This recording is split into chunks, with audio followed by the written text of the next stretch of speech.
اعوذ باللہ من الشیطان اللعین الرجیم بسم اللہ الرحمن الرحیم الحمد للہ رب العالمین الصلاة والسلام علی اشرف الانبیاء والمرسلین وعلی آلہ الطیبین الطاہرین المعصومین الذین اذہب اللہ عنہم الرجس وطہرہم تطہیرا اما بعد قال رسول اللہ صلی اللہ علیہ وآلہ وسلم اتقوا فراست المؤمن فإنه ينظر بنور اللہ۔ ہماری آپ کے ساتھ گفتگو اس عنوان پر جاری ہے کہ شیعہ اہل بیت علیہم الصلاۃ میں کن علامات کا ہونا ضروری ہے۔ دوسرے لفظوں میں یہ کہا جائے کہ شیعہ اہل بیت کو کیسا ہونا چاہیے، شیعہ کیسا ہو کہ اس کا امام کہے کہ یہ میرا شیعہ ہے، شیعہ کا امام اسے کس حالت میں، کس انداز میں، کس کیفیت میں اور کس رنگ میں دیکھنا چاہتا ہے۔ اس عنوان پر ہم آپ کی خدمت میں حضرات اہل بیت علیہم الصلاۃ کی نورانی احادیث کو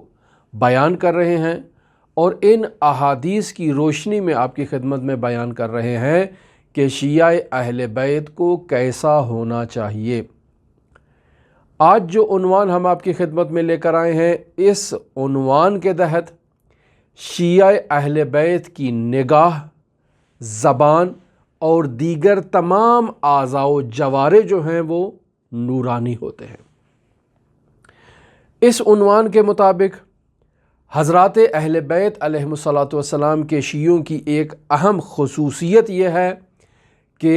خداوند متعال نے ان پر یہ خاص فضل اور خاص کرم کیا ہے کہ انہیں اہل بیت علیہم الصلاۃ کے نور کی شعاع سے خلق کیا ہے۔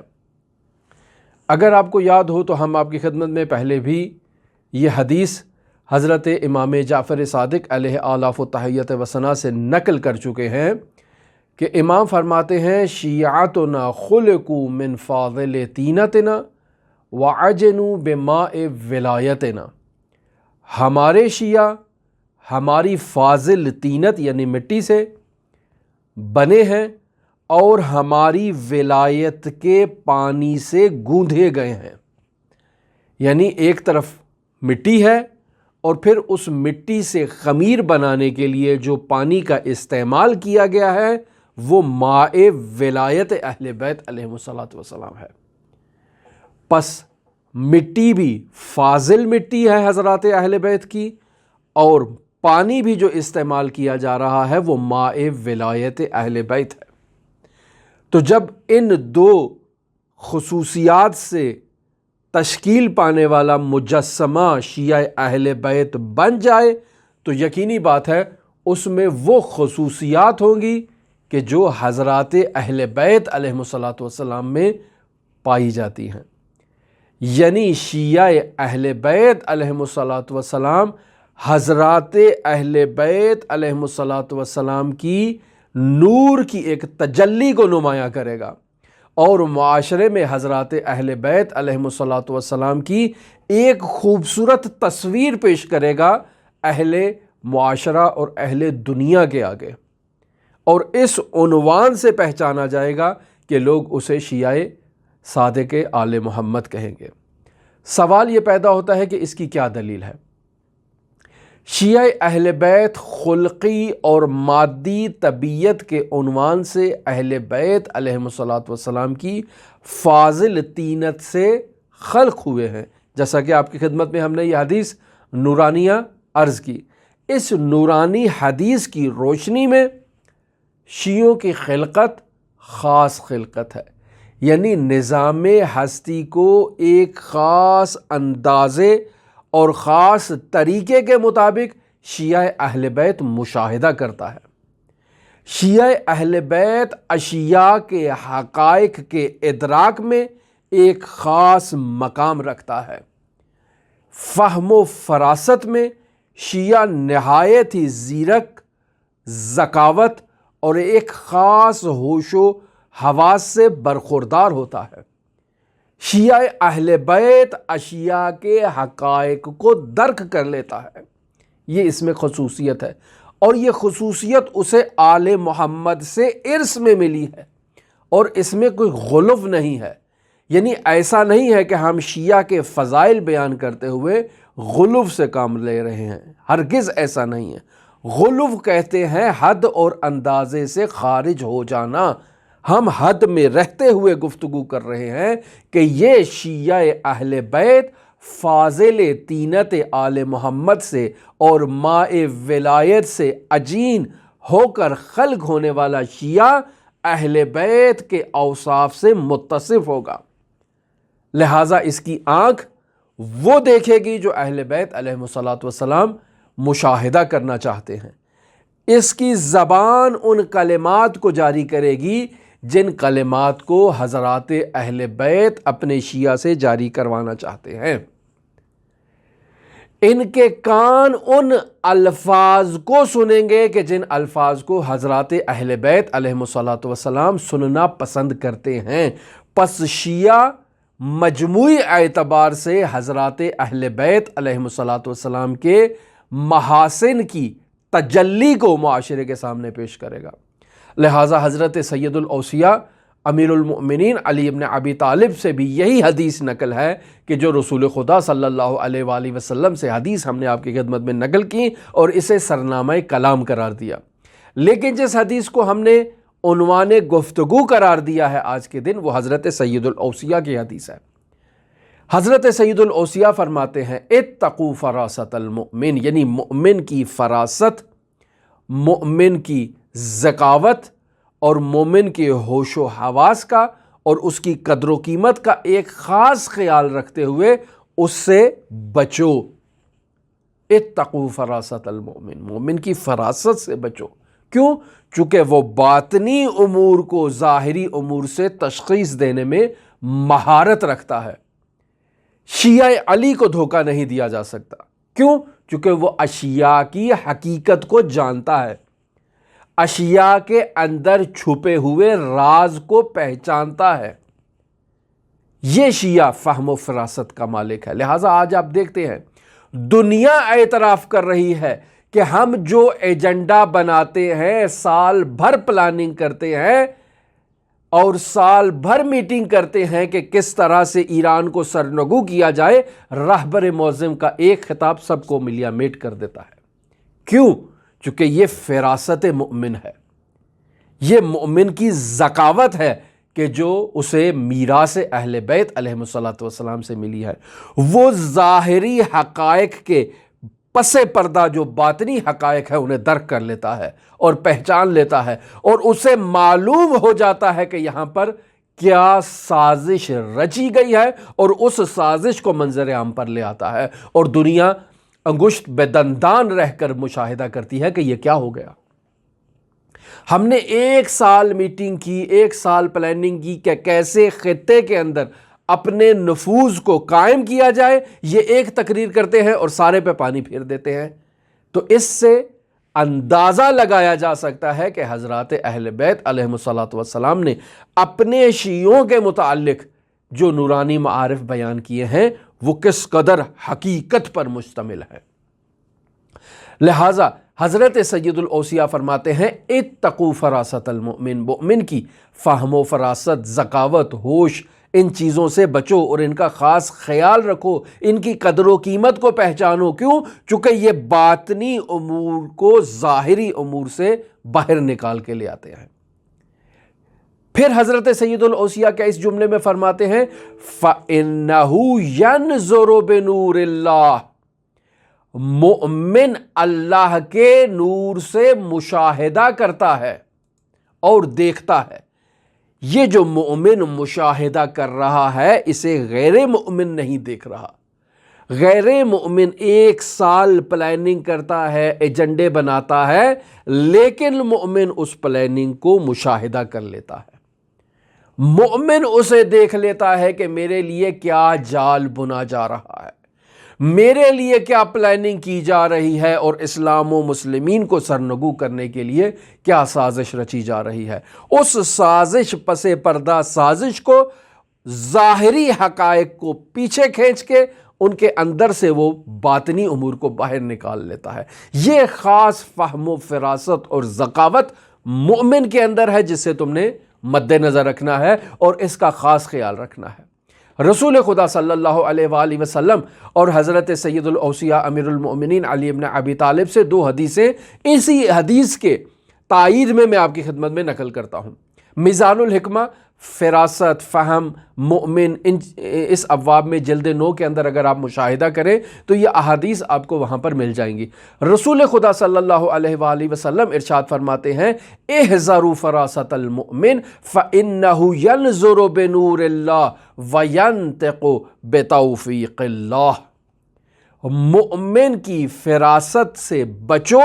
یہ نور الہی سے مشاہدہ کرتا ہے اور توفیق الہی سے نطق کرتا ہے۔ یعنی مومن کی نگاہ الہی نگاہ ہوتی ہے اور مومن کا نطق توفیق الہی سے حاصل ہوتا ہے۔ اور پھر حضرت سید الاوصیاء امیر المؤمنین سے حدیث جو نقل ہو رہی ہے، اتقوا ظنون المؤمن، یعنی مومن کے گمان سے بھی بچو،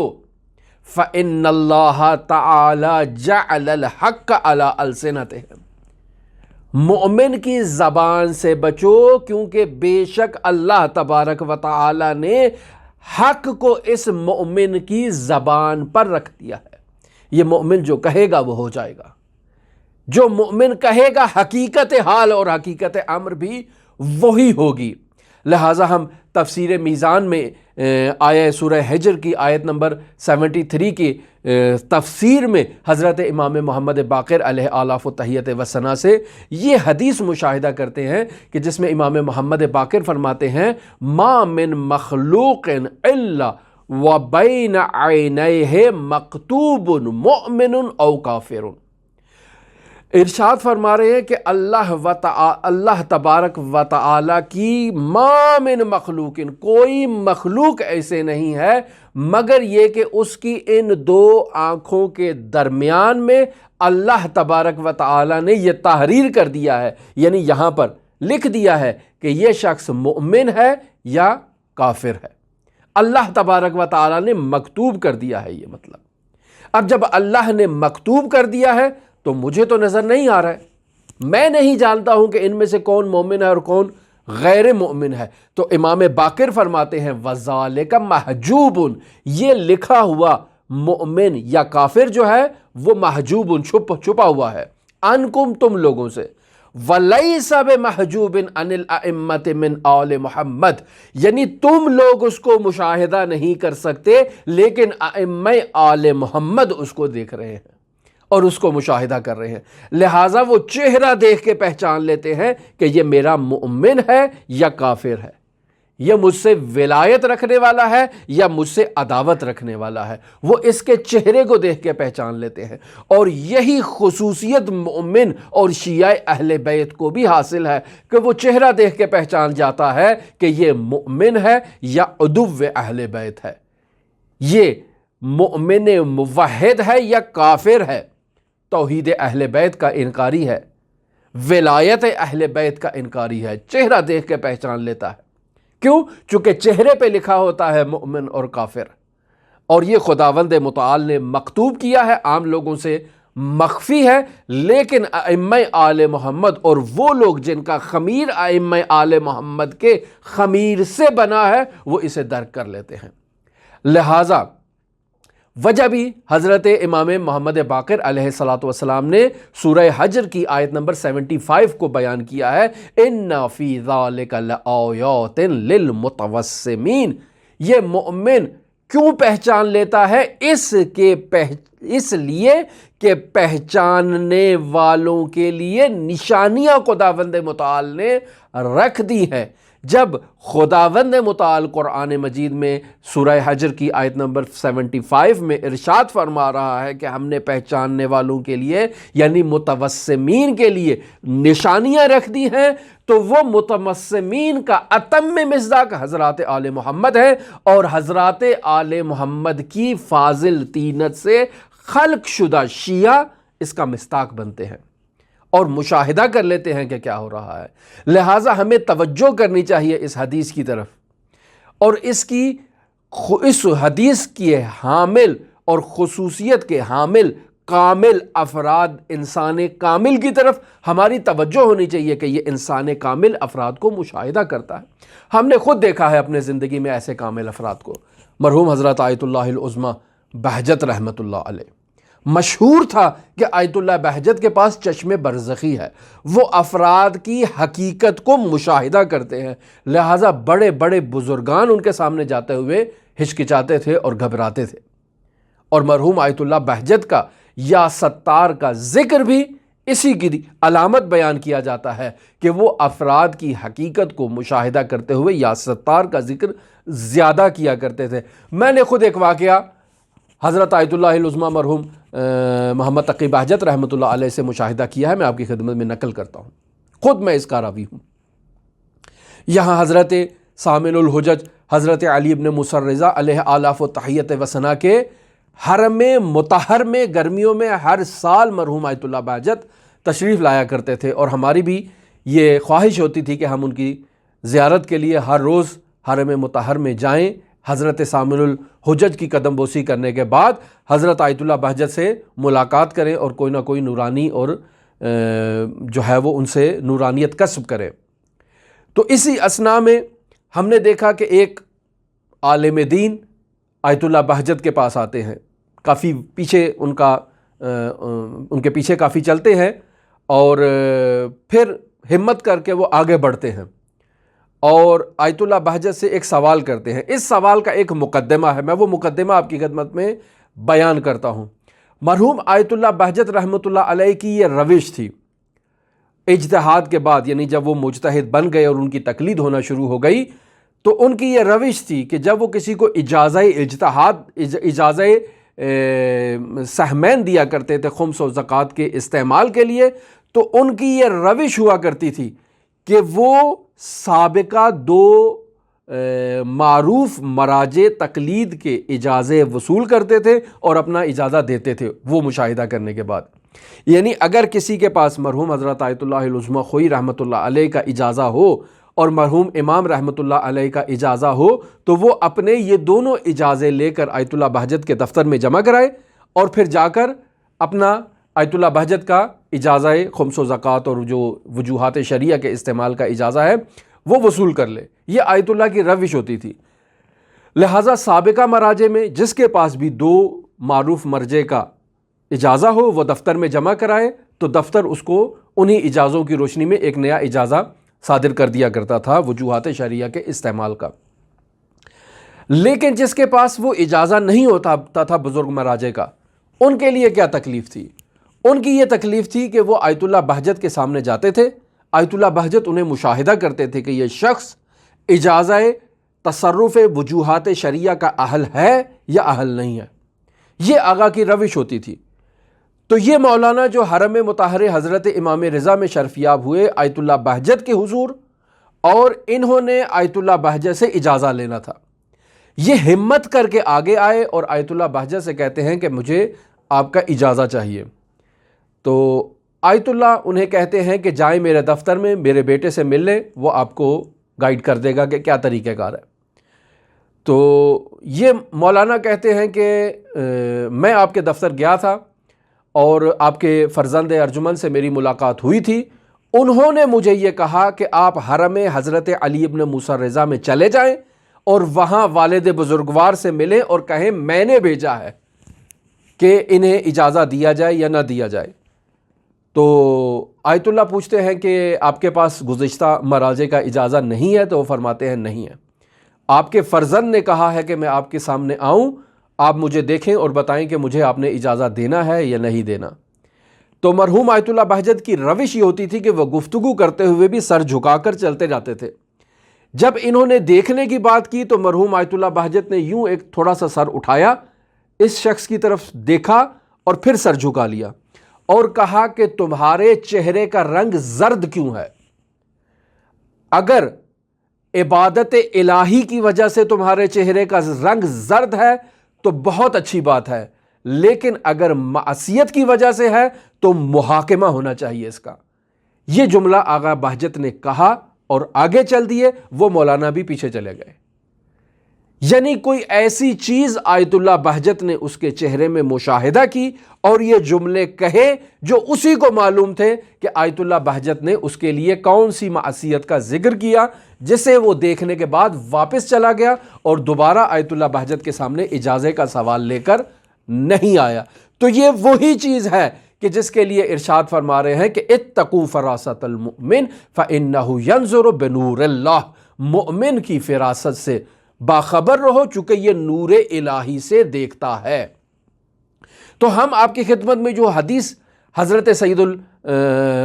سید الاوصیاء کی نقل کر رہے تھے، اتقوا فراست المؤمن، اسی حدیث کے ذیل میں ہے۔ قال فقلت یا امیر المؤمنین، راوی کہتا ہے کہ میں نے حضرت سید الاوصیاء سے سوال کیا کہ اے امیر المؤمنین کیف ینظر بنور اللہ عز وجل، اے امیر المؤمنین مجھے یہ بتائیں کہ یہ مومن نور الہی سے کیسے دیکھتا ہے؟ قال، حضرت سید الاوصیاء امیر المؤمنین علی بن ابی طالب علیہ آلاف و تحیت و ثنا اسی حدیث کی طرف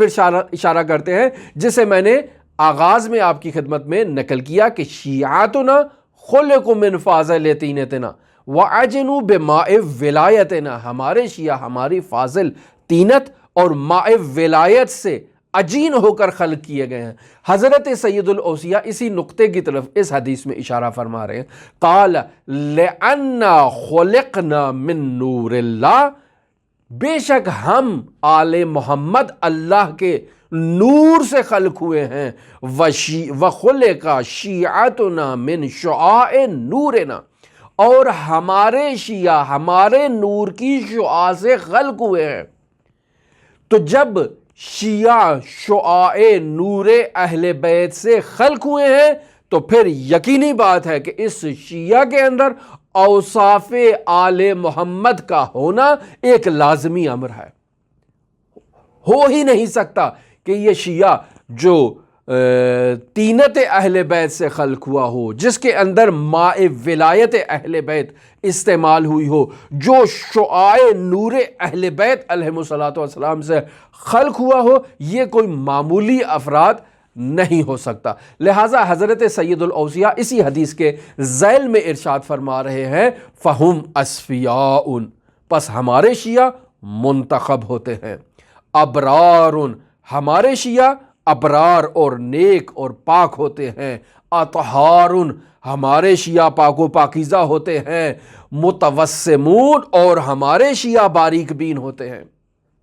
ہمارے شیعہ کو معمولی شیعہ نہیں ہے۔ پھر ارشاد فرماتے ہیں نورہم، ہمارے شیعوں کا نور یضیء علی من سواہم کالبدر فی لیلۃ الظلماء، یعنی ہمارے شیعوں کا نور دوسروں پر ایسے تابش کرتا ہے جیسے 14ویں کا چاند تاریک رات کے اوپر تابش کرتا ہے۔ اس حدیث کو، نورانی حدیث کو آپ کی خدمت میں نقل کر رہا ہوں مرحوم علامہ محمد باقر مجلسی رحمۃ اللہ علیہ کی کتاب بہار الانوار کی جلد نمبر 25 کے صفحہ نمبر 21 پر حدیث نمبر 32 کے تحت یہ حدیث درج ہے، آپ مراجعہ کر سکتے ہیں۔ تو اس حدیث سے ملتی جلتی احادیث بھی میں آپ کی خدمت میں پیش کر چکا ہوں کہ شیعہ اہل بیت کو یہ خاص خصوصیت کیوں حاصل ہے کہ وہ دیکھتا ہے تو اہل بیت کی نظر سے دیکھتا ہے، سنتا ہے تو اس چیز کو سنتا ہے جسے اہل بیت علیہ الصلوۃ والسلام سننے میں دلچسپی لیتے ہیں، اور جب زبان سے نطق کرتا ہے تو اس کے زبان سے قال الصادق و قال الباقر کی طرح انوار جاری ہوتے ہیں اور حکمت کے موتی اس کی زبان سے سرچشمہ لیتے ہیں۔ تو یہ شیعہ کو معمولی شیعہ نہیں ہے۔ میں تھوڑا مزید تائید کے لیے، اپنے اسی گفتگو کی تائید کے لیے 2 مزید احادیث آپ کی خدمت میں نقل کرتا ہوں کہ جسے آپ توجہ کریں اور پھر اپنی میں گفتگو کو ختم کرتا ہوں۔ حضرت امام جعفر صادق علیہ آلاف و تحیت و ثنا سے آپ کے ایک صحابی ہیں معاویہ بن عمار، یہ سوال کرتے ہیں اسی آیہ کریمہ سورہ حجر کی آیت نمبر 75 کے بارے میں۔ کیا فرماتے ہیں؟ معاویہ کہتے ہیں، حضرت امام صادق آل محمد معاویہ کو جواب دیتے ہیں، یا معاویہ ان اللہ خلق المؤمن من نورہ، اے معاویہ اللہ تبارک و تعالی نے مومن کو اپنے نور سے خلق کیا ہے۔ پہلے احادیث میں جو گفتگو اور جو سیاق استعمال ہوا وہ آل محمد سے تھا، یہاں پر من نور ہی اللہ تبارک و تعالی نے مومن کو اپنے نور سے خلق کیا ہے، اور یہاں پر بھی مراد انہی احادیث کی روشنی میں شیعاتنا خلقوا من فاضل طینتنا ہی ہے۔ پھر ارشاد فرما رہے ہیں وَسَبَغَهُمْ فِي رَحْمَتِهِ، اللہ تبارک و تعالی نے ان شیعوں کو اپنے نور سے خلق کرنے کے بعد انہیں اپنی رحمت میں غوطہ زن کر دیا، یعنی ان میں ڈبو دیا اپنی رحمت کے اندر۔ پھر اس کے بعد وَأَخَذَ مِيثَاقَهُمْ لَنَا بِالْوِلَایَةِ عَلَى مَعْرِفَتِهِ، اور پھر اللہ تبارک و تعالی نے مومن سے ہماری ولایت اور اپنی معرفت کا میثاق اور وعدہ لیا۔ پھر اس کے بعد ارشاد فرماتے ہیں یوم عرفہ نفس، اس دن کہ جب اس نے اپنے آپ کو پہچان لیا۔ پھر اس کے بعد امام صادق آل محمد فرماتے ہیں فالمؤمن اخ المؤمن لأبیہ و امہ،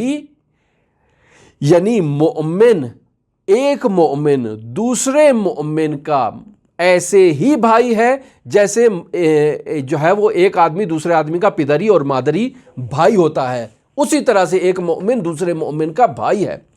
ابوہ النور، مومن کا باپ نور ہے، وَأُمُّهُ رحمہ، اور اس کی ماں اس کے لیے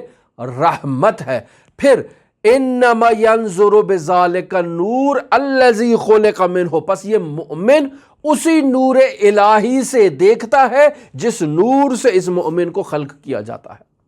پس مومن کو دھوکہ دینا آسان بات نہیں ہے، شیعہ اہل بیت کو دھوکہ دینا کوئی آسان بات نہیں ہے۔ یہ لوگ نور الہی سے دیکھتے ہیں، لسان الہی سے نطق کرتے ہیں اور گوش الہی سے سماعت کرتے ہیں اور سنتے ہیں۔ پھر راوی ایک دوسری حدیث میں امام صادق آل محمد سے سوال کرتا ہے کہ یبن رسول اللہ، اے اللہ کے رسول کے فرزند، فی نفسی مسئلۃ، میرے دل میں ایک مسئلہ ہے، ارید ان اسألک عنہا، میں یہ چاہتا ہوں کہ اس مسئلے کے بارے میں آپ سے سوال کروں۔ فقال، امام علیہ آلاف و تحیت و ثنا ارشاد فرماتے ہیں ان شئت اخبرتک بمسئلتک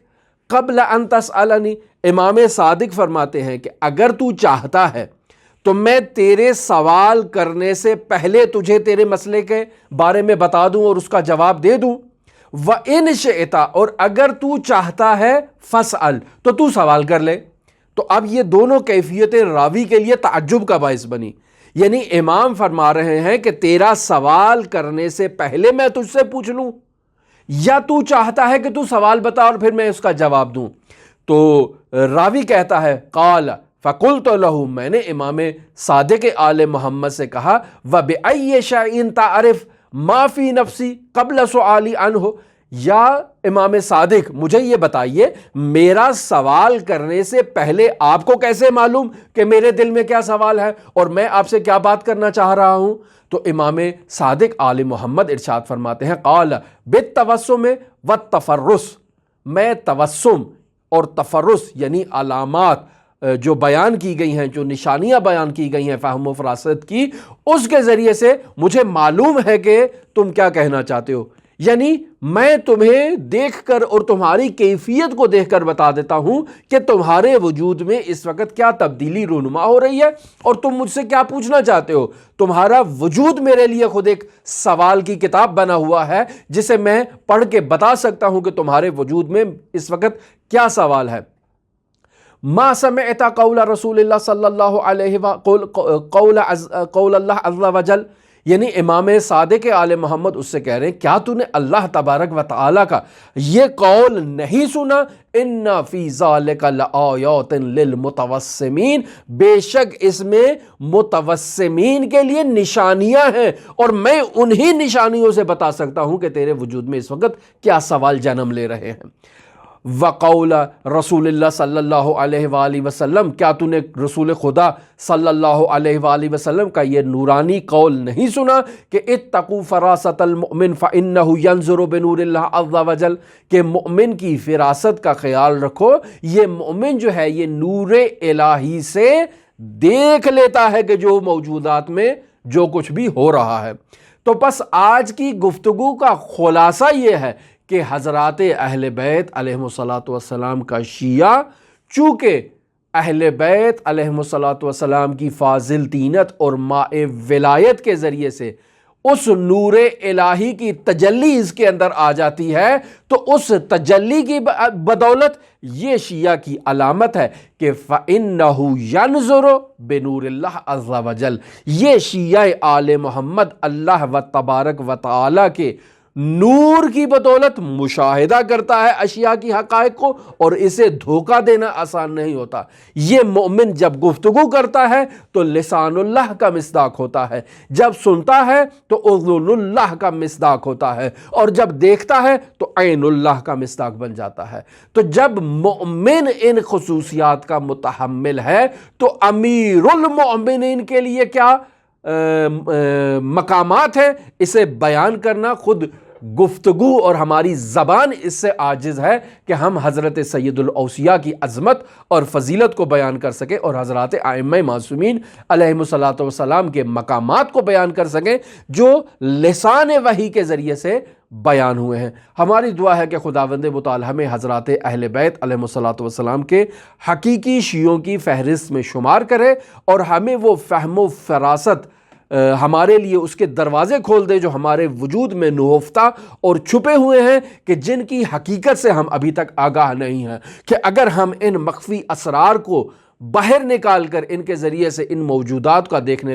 کو مشاہدہ کرنا شروع کر دیں تو ہمیں تمام مکذبین کی کیفیت ہمارے سامنے بالکل واضح ہو جائے گی، اور ہمیں معلوم ہو جائے گا کہ کون اس عالم امکان میں